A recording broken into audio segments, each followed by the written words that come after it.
ชาวนานี่มีหน้าที่อยู่3อย่างก็คือมีหน้าที่ไถมีหน้าที่ไถนาและก็หว่านข้าวประการที่1ประการที่2ดำเอาพืชลงหว่านไถคาดให้เรียบร้อยแล้วก็ปลูกพืชตามเวลาสมควร3เป่งน้ำเวลาน้ำมันไหลมันก็ต้องเป่งออกถ้ามันน้ำน้อยอัดไว้บ่มอยู่แบบนั้นอันนี้คือหน้าที่ของชาวนาบัดน่ะหน้าที่ของชาวนาที่จะต้องเฮ็ดก็คือ3อย่างนี้บ้านนี้ชาวนานั้นบ่สามารถที่จะบ่มีฤทธิ์บ่มีอานุภาพที่จะบังคับบ่สามารถที่จะดลบันดาลให้เขานั้นสุกมื้อนี้สุกมื้ออื่นสุกมื้อฮื้อเดือนหน้าบ่ได้เฮ็ดจังไดต้องไปตามลำดับก็คือข้าวหน้ามันต้องเจริญงอกงามไปตามลำดับของมันบ่สามารถที่จะใหญ่โลดมันต้องใหญ่ไปตามลำดับมัน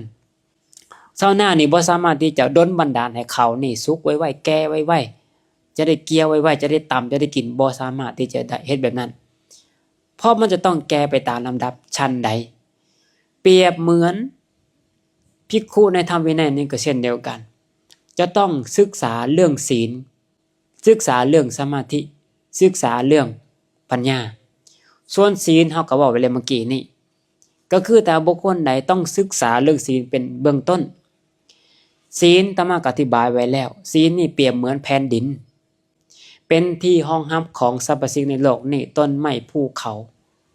ห้องรับเบิดทุกสิ่งทุกอย่างและศีลนี่เปรียบเหมือนหัวถ้าว่าศีลหลายถ้าไม่ออกก็คือศีล5อุบาสิกาผู้ที่อยากจะผู้พรหมจรรย์บวชขาห่มขาวก็รักษาศีล8ส่วนสามเณรผู้จะเป็นบรรพชาเป็นรักษาศีล10ส่วนพระเจ้าประสงค์227ข้อและอีกอื่นๆอีกที่บ่ได้มาในพระปฏิโมกข์ที่นอกพระปฏิโมกข์ก็มีคือกันแล้วศีลเหล่านั้นเปรียบเหมือนหัวที่มันกั้นอิหยังกั้นกิเลสและศีลตัวนี้กำจัดกิเลสแบบหยาบๆนี่ก็คือว่าศีลนี่ป้องกันอันตรายแต่ถ้าว่าเฮาบ่มีศีลคือว่านี่คือตมาอธิบายไว้เบื้องต้นถ้าว่าบุคคลบ่มีศีลก็คือเหมือนกับหมอที่มันทะลุแล้วนะ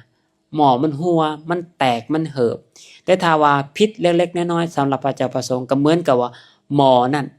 ก้นมันหัวมันแตกมันแหงเทน้ำลงไปมันสิซึมเบิดแต่ถ้าศีลอาบัติเล็กน้อยปาจิตตีก็เหมือนหมอนี่มันหูจงโป้งหน่อยๆถ้าเป็นสังฆาทิเสพปาราชิกหมอนั่นก็ทะลุเหมือนสักกะปั้นนี่แหละเทน้ำลงไปมันก็หายไปเบิดหนีไปเบิดชั้นใดบุคคลที่บ่มีศีลก็เช่นเดียวกันถ้าบุคคลมีศีลก็คือป้องกันอันตรายบ่ให้สัตว์สาวาสิงบ่ให้งัวบ่ให้หมาบ่ให้แบะเข้ามาในเรือนบ่ให้เขาในสวน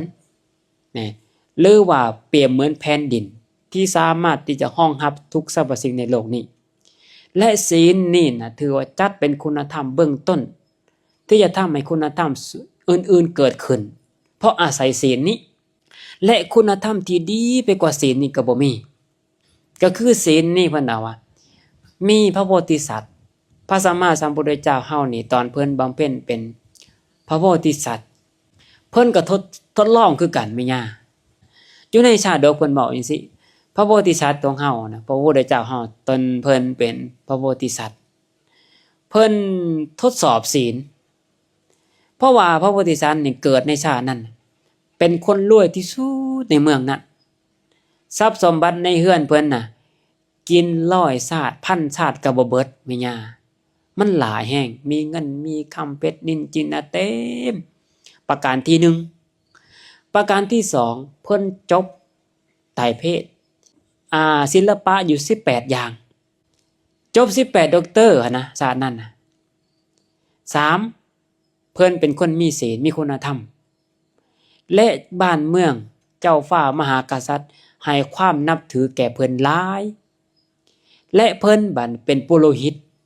เป็นที่ปรึกษาของพระเจ้าแผ่นดินคนทั้งหลายให้ความนับนาถือตาเพิ่นเป็นที่สุดเลยแม้แต่เทวดาก็ยังให้ความเคารพเจ้าฟ้ามหากษัตริย์ก็ให้ความเคารพ นับถือเป็นอาจารย์เป็นที่ปรึกษาของพระราชาบ้านนี้มื้อหนึ่งพระโพธิสัตว์เป็นปุโรหิตนี่ก็ตั้งคำถามกับตัวเองว่าเป็นหยังคนจึงนับหนาถือตาเฮาขนาดนี้เบิดชาวบ้านชาวเมืองนี่นะผู้ใดเห็นเฮานี่ต้องให้ความเคารพแสดงอาการความเคารพนับหนาถือตาออกหน้าออกตาเห็นด้วยความฮักความแพงเจ้าฟ้ามหากษัตริย์ก็ให้ความเคารพต่อเพิ่นย้อนอีหยังน้อย้อนว่าเฮาเรียนจบสูงบ่ย้อนว่าเฮามีทรัพย์สมบัติบ่หรือว่าย้อนว่าเฮาเป็นคนมีศีลเพิ่นก็ตั้งคำถามมีอยู่3อย่างแหละที่เพิ่นสงสัยเป็นหยังน้อคือจึงคนทั้งหลายจึงให้ความเคารพเฮาขนาดนี้บาดนี้มื้อนึงบาดนี้เพิ่นก็คิดมาว่าสงสัยว่าเขาเจ้าเคารพเฮาย้อนว่าเฮาฐานะดีเอาละมื้อนึงบาดนี้เข้าไปในพระราชวังอยู่ในพระราชวังนี่สิมีคนเก็บสวยคนเฝ้าประตูเมืองนะเข้าไปแต่ละเทื่อนี่ก็จะหยอดเหรียญเข้าไปเหรียญนึงมันสิมีอยู่4 บาทตีโดยทองคำตีโดยเงินโดยทองแดงทองเหลืองเป็น4 บาทนะเหรียญนึงหั่นน่ะแม่ย่าเหรียญนึงเท่าไหร่ละคำปัจจุบันนี่จักล้านแหละน่ะบาทนึงเนาะว่าน่ะบาทนึงแต่ว่าบาทนึงของเพิ่นบัดตีด้วย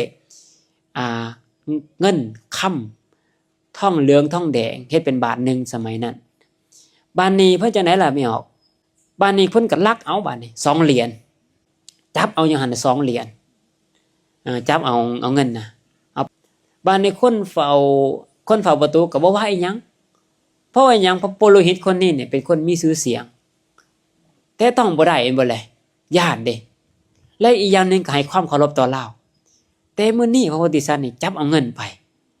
จัดได้เป็นคนขี้รักแล้วบาดนี้เฮ็ดเทื่อนึงก็แล้วเทื่อที่2ก็แล้วครั้งที่3บาดนี้คนเฝ้าประตูก็บอกว่าถ้าอยู่แบบนี้ต่อไปนี่คนที่จะเป็นโทษคือตัวเฮาจะกลายเป็นคนขี้รักทันทีเพราะว่าบ่แจ้งเรื่องนี้แก่พระราชาเด้เพิ่นก็เลยประกาศออกมาฮ้องออกมาเลยขี้ขโมยทหารทั้งหลายก็เล่นจับเพิ่นจับปุโรหิตคนนี้นะจับเอาแล้วหลังจากจับแล้วบัดนี้ไปประหารเด้สมัยนั้นน่ะคือคนที่ขี้ลักน่ะถูกประหารอย่างเดียวมีหยัง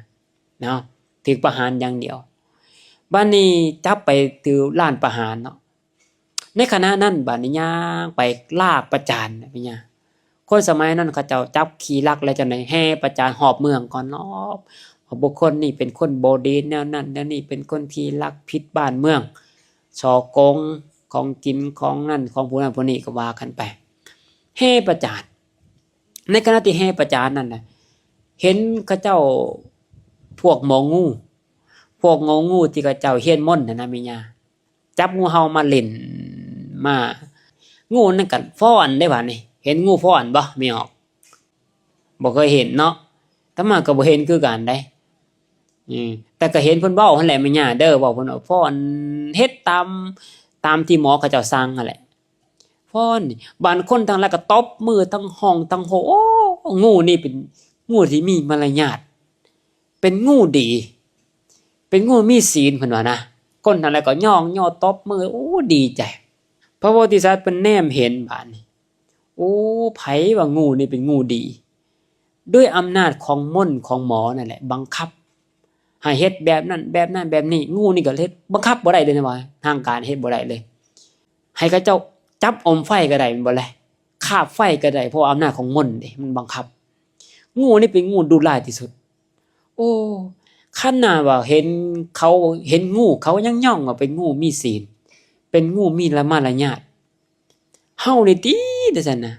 แลลักแค่ครั้งเดียวเขาก็ยังมองเฮาว่าเป็นโจร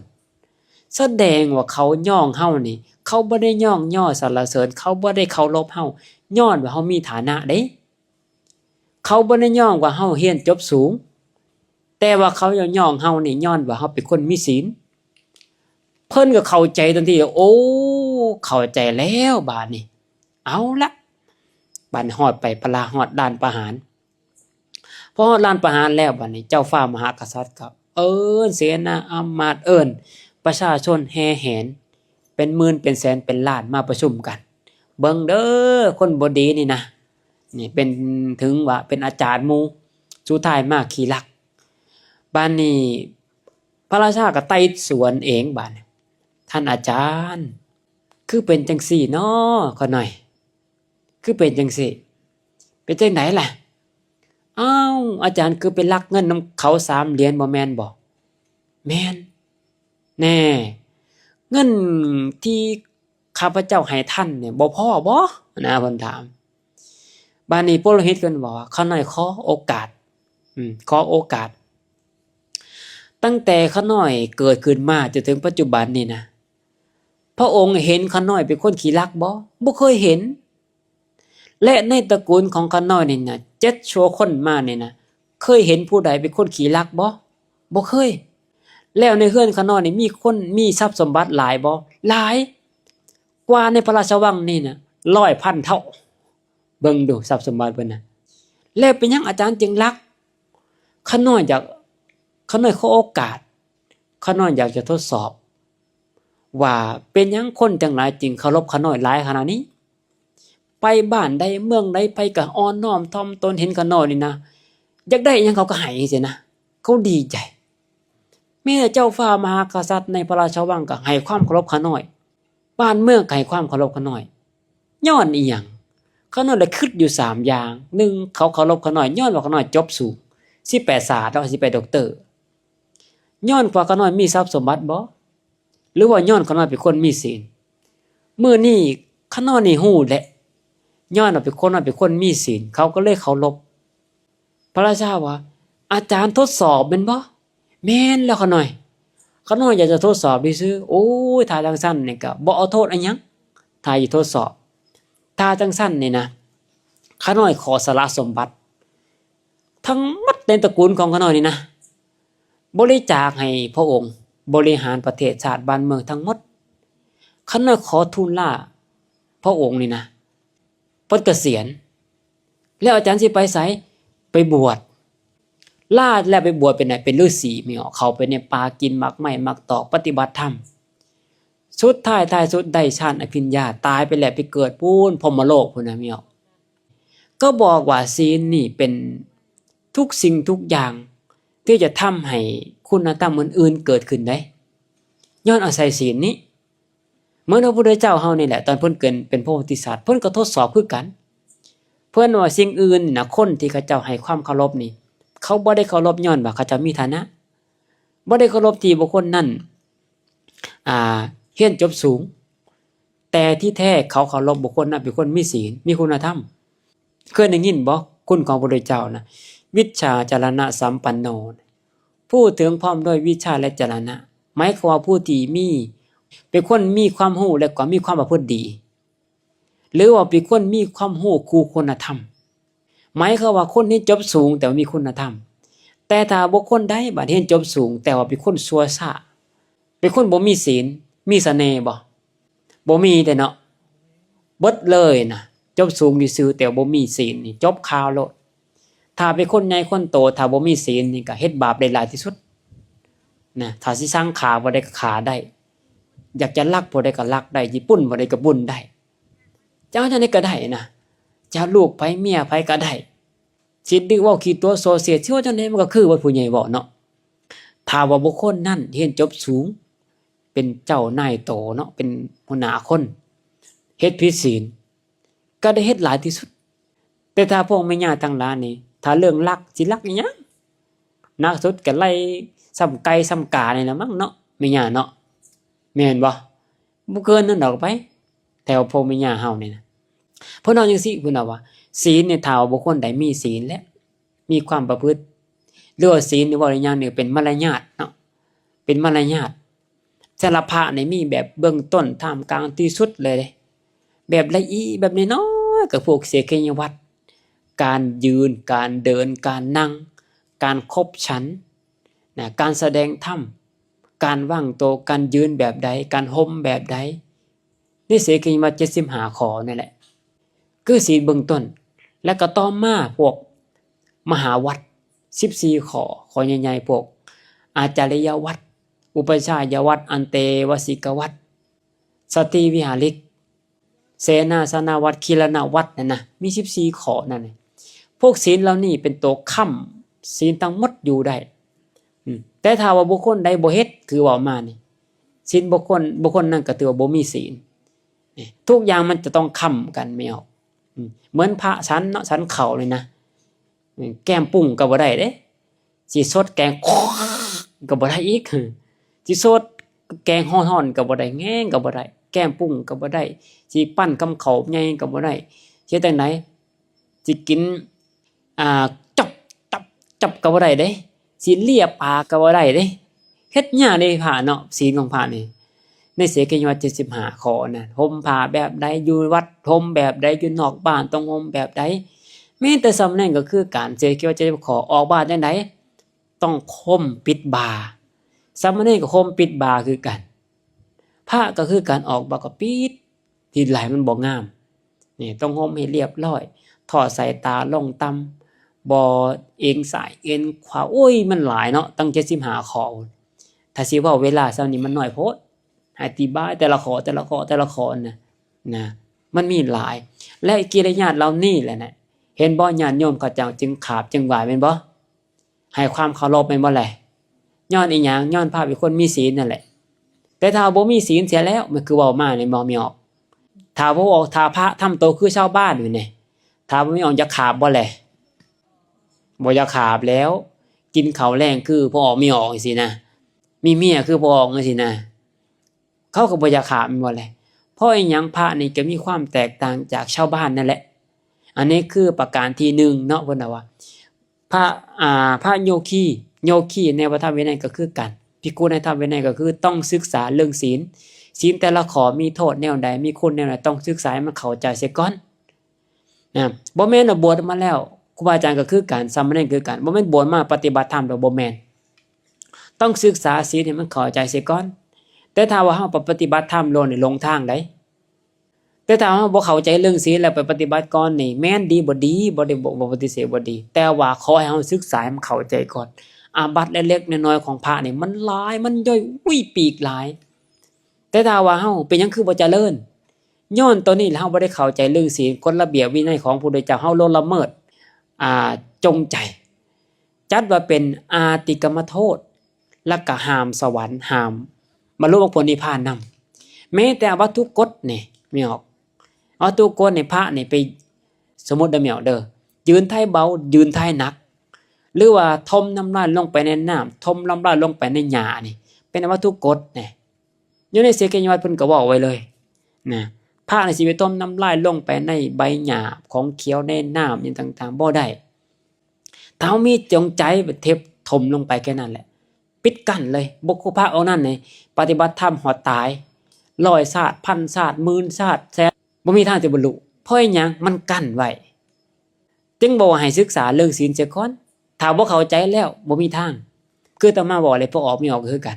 ถ้าว่าศีลบ่ครบบรรลุธรรมบ่มีทางคนที่บรรลุธรรมคือคนที่ศีลมีศีลบริสุทธิ์และมันจะมีคนกลุ่มนึงญาติโยมกลุ่มนึงสิมาเว้าแล้วพระองคุลิมานแล้วเป็นโจรฆ่าคนเป็นพันคนคือเป็นพระอรหันต์ได้สงสัยบ่เป็นหยังคือบรรลุพระองคุลิมานฆ่าคนเป็นพันคนเป็นหยังคือเป็นพระอรหันต์เข้าใจบ่คือเข้าใจว่าจังได๋เอาสงสัยบ่เล่าเลิกยาพระองคุลิมานนี่เราเคยเป็นโจรมาแม่นบ่ปัจจุบันนี่แทนเราเคยฆ่าโจรแต่ว่าอย่าลืมว่าพระองคุลิมานนี่สั่งสมบารมีมา 100,000 กับเด้เฮ็ดดีมาตลอดแต่ว่ามาชาตินี้แต่ว่าชาตินึงน่ะมีเราเกิดเป็นเต่าเนาะแล้วก็คนขาขี้หลังแล้วก็ขากินเป็นอาหารก็เลยจิตอาฆาตตอนนั้นแหละมาฆ่าพวกนี้ขึ้นแล้วเราฆ่าพันคนแล้วเป็นหยังคือเป็นพระอรหันต์คือตามมาบ่อยฟังเมื่อก่อนนี่แหละถึงเฮาจะเป็นคนชั่วมาชีวิตทุกในที่ผ่านมาก็ยานตลอดชีวิตก็ยาแต่ว่ามื้อใดมื้อนึงเฮาเจตนาอยากจะงดเว้นนะงดเว้นการฆ่าเด้จำได้บ่คือถ้าคนเราชั่วมาตลอดชีวิตก็ยาแต่ว่าถ้ามื้อใดมื้อนึงนะมีเจตนาอยากจะงดเว้นกับการฆ่านั้นแล้วบุคคลนั้นก็มีศีลแหละ หมายความเมื่อโอโคลิมานเนี่ยบ่หลังจากเราพุทธเจ้าไปโปรดเด้เราไล่พุทธเจ้าว่าหยุดสมณะหยุดพุทธเจ้าก็บอกว่าเฮาหยุดแล้วแต่ท่านนี่ยังบ่ทันได้หยุดนี่อันนี้คือปมด้อยของเราเด้พุทธเจ้าแทงลงไปหัวใจเลยก็เลยบอกว่าท่านนี่เคยทำปาณาติบาตมาเฮานี่เป็นสมณะนี่เว้นจากการฆ่าเบียดเบียนและท่านยังทำปาณาติบาตฮอดใจแหละองคุลิมานขาไม่ขาคนองคุลิมานนี่หลังจากพระเจ้าเทศแล้วจังซั่นแล้วก็ตั้งใจจังได๋บ่สมทานว่าสิงดเว้นแม่นบ่สิบ่ฆ่าสัตว์อีกนั่นแหละเป็นคนมีศีลตั้งแต่บัดนั้นเป็นต้นมาเลยเด้ตั้งแต่วินาทีนั่นแหละมีออกเป็นคนมีศีลแล้วบาดนี้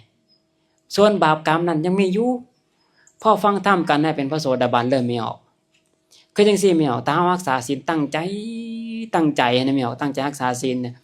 ถึงเฮาจะเคยเฮ็ดบาปมาทั้งหมดในชีวิตก็อย่าหมายความว่า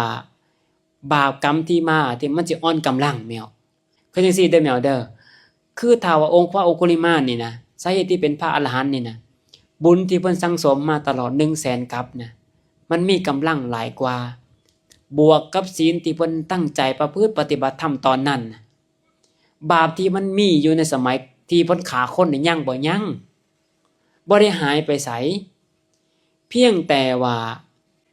บาปอกุศลที่มาเฮ็ดเนี่ยมันอ่อนกำลังแต่ว่าบุญกุศลเพิ่นน่ะมีกำลังหลายกว่าเพิ่นก็เลยบรรลุเป็นพระอรหันต์นะ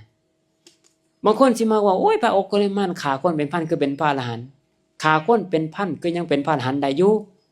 นี่แหละบ่เข้าใจตัวนี้ล่ะแม่ย้อนว่าหยังเฮ็ดบาปมาแล้วแต่มาสมาทานศีลแล้วบวกกับบุญบารมีที่เพิ่นสั่งสมมาตลอด 100,000 กัปมาบ่แม่นเพิ่นหักกะสิมามื้อชาตินี้2ชาติเท่านั้นบ่แม่นเด้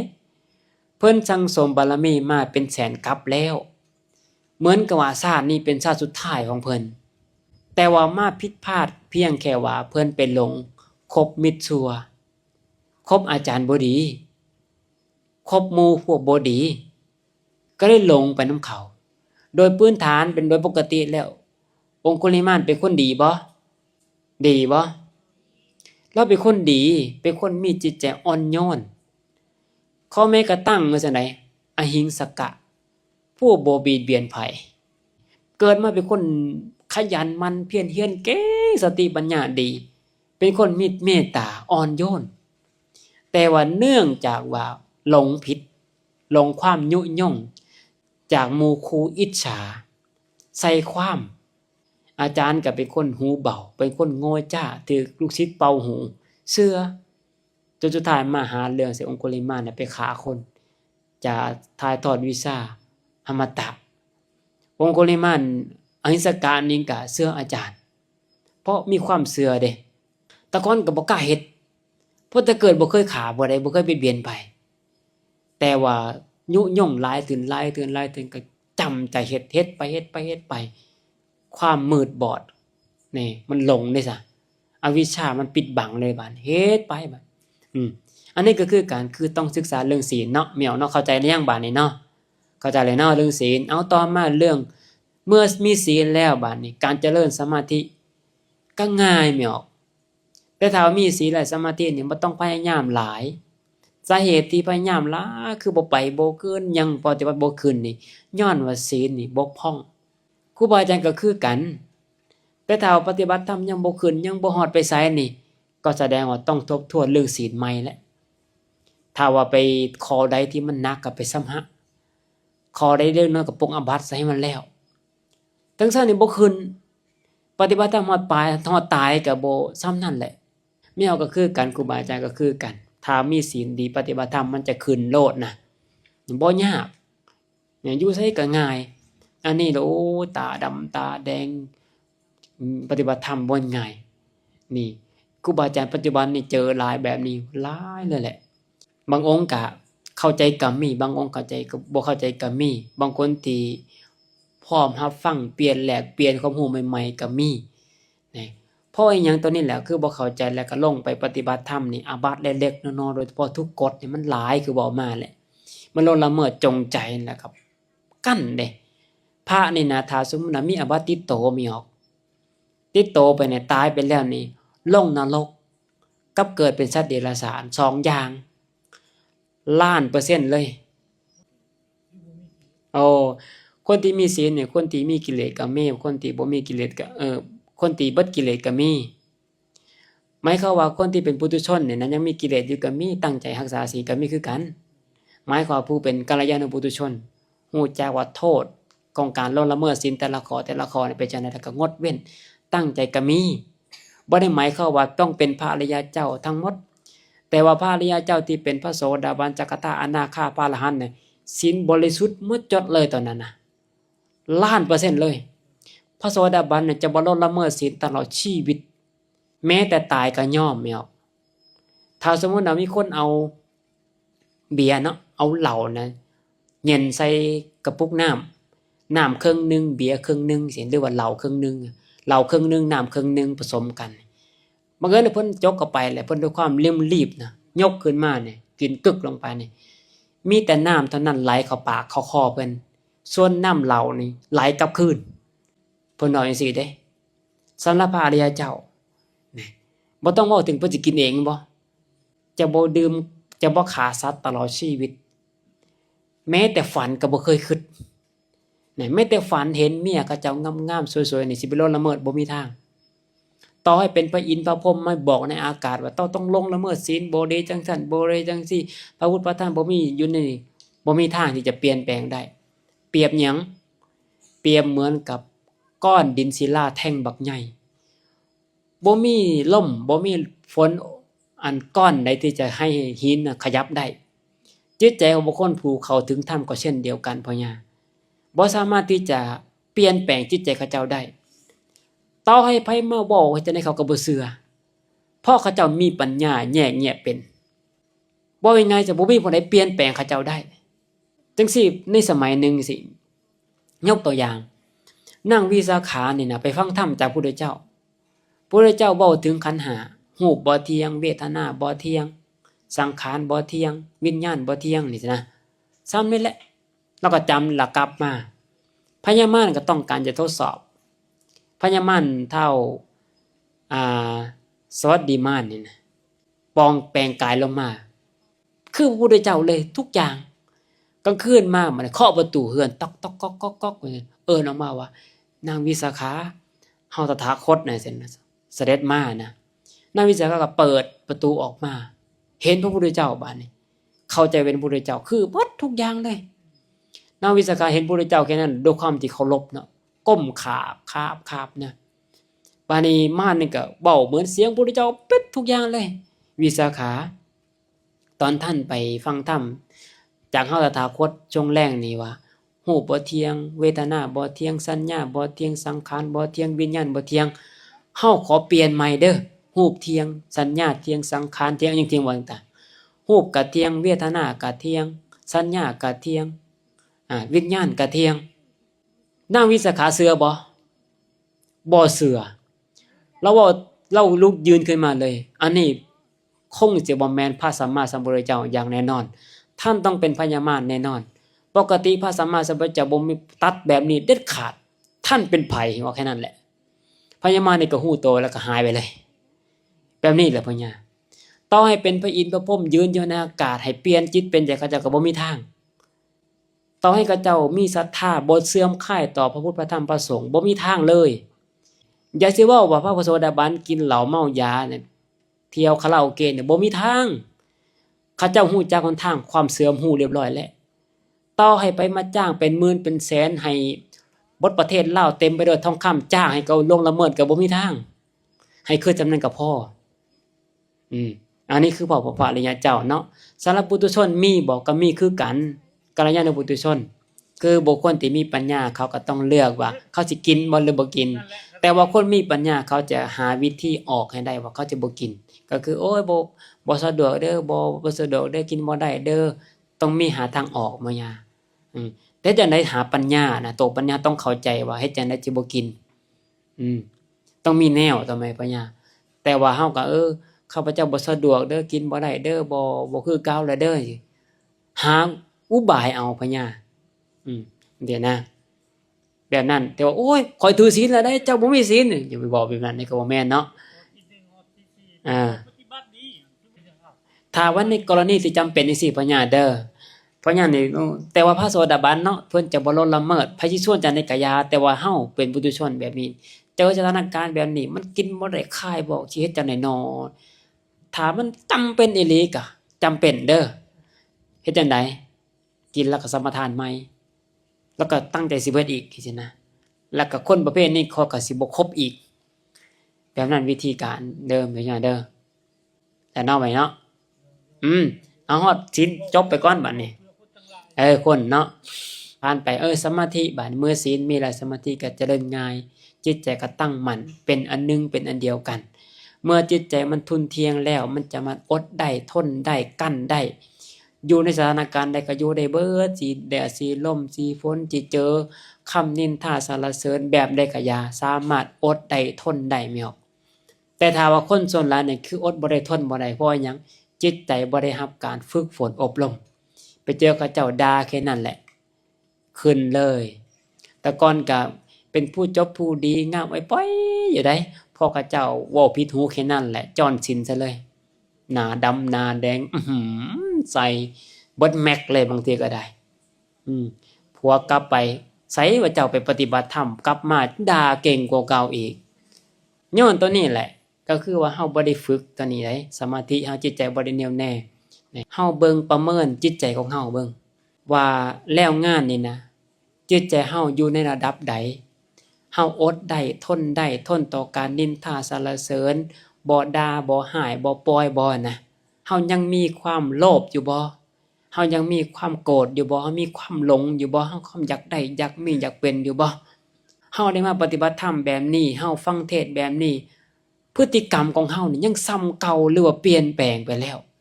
เคยสงสัยบ่แบบนี้นะเคยยังเบิ่งจิตใจของตัวเองบ่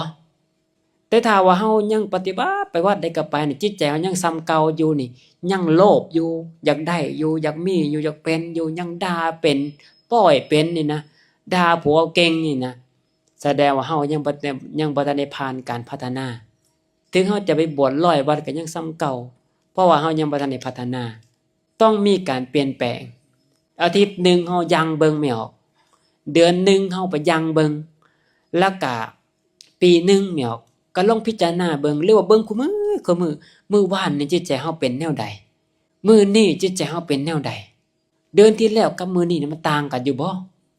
ผลของการปฏิบัติธรรมก็อยู่ตรงนี้แหละแม่เอ้ยสมาธิเฮาใจตรงซี่แหละให้กวดกาเบิ่งตัวเองแม่เด้อให้เบิ่งกวดกาเบิ่งตัวเองว่าเป็นจังไดเฮาได้รับการพัฒนาบ่หรือว่ายังซ้ำเก่าอยู่เฮาต้องกวดกาเด้ตั้งแต่เฮาบวชมาจนถึงปัจจุบันนี่ยังซ้ำเก่าหรือว่ายังหลุดมีอีหยังน่าจะต้องซ้ำหาอีกจะต้องฝึกฝนอีกมีอีหยังน่าจะต้องเฮ็ดอีกนี่